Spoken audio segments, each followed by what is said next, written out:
We begin with another unidentified object that the U.S. military shot down over the Great Lakes region. It is the third one to be taken down over the U.S. and Canada in the span of 3 days, the fourth in just 8 days, almost unprecedented in peacetime. A U.S. fighter jet shot down the latest airborne object over Lake Huron Sunday, and a separate flying over Canada's Yukon territory just a day earlier. And on Friday, the U.S. military also downed an object flying over Alaska. Flying or floating, we're not sure. Earlier this month, of course, there was the White House shoot down of a Chinese spy balloon flying over the coast, or off the coast, rather, of the Carolinas. Chairman of the Senate Appropriations Defense Subcommittee, that would be Senator John Tester of Montana, talked about these incidents on Face the Nation just yesterday. We need to take these things seriously. I think the president and I think more importantly the military are taking them very, very seriously.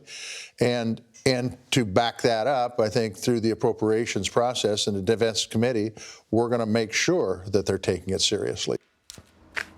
Joining us now for more on this is CBS News senior White House and political correspondent Ed O'Keefe.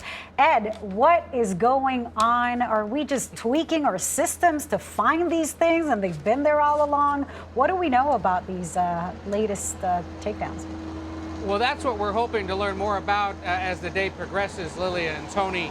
The Pentagon still seeking to recover the debris of the one shot down over the weekend. And of course, the search for the debris of the one shot down off the coast of South Carolina continues, even though that one has indeed been identified as a Chinese craft. What was interesting about the one shot down over Lake Huron is they described it as octagonal in shape and had strings coming off of it. That has led some to joke that perhaps it's just a kite, but it doesn't appear that that was the case.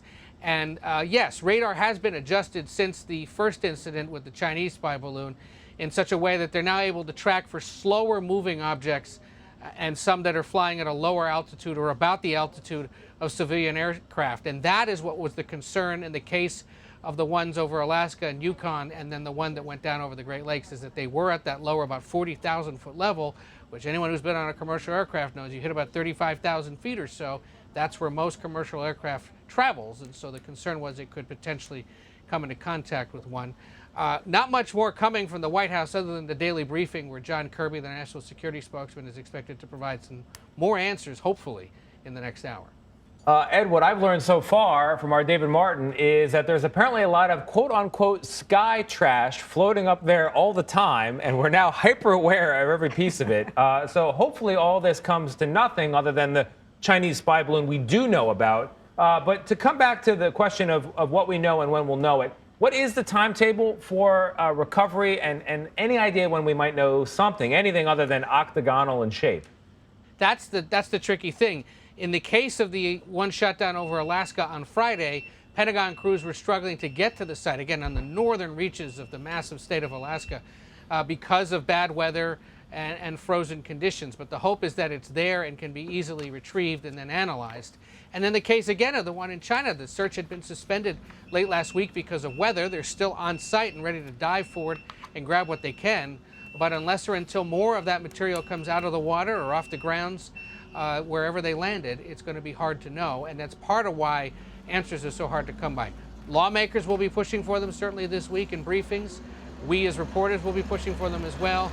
But unless or until that material is collected, it may be tricky. Ed O'Keefe, thank you for that.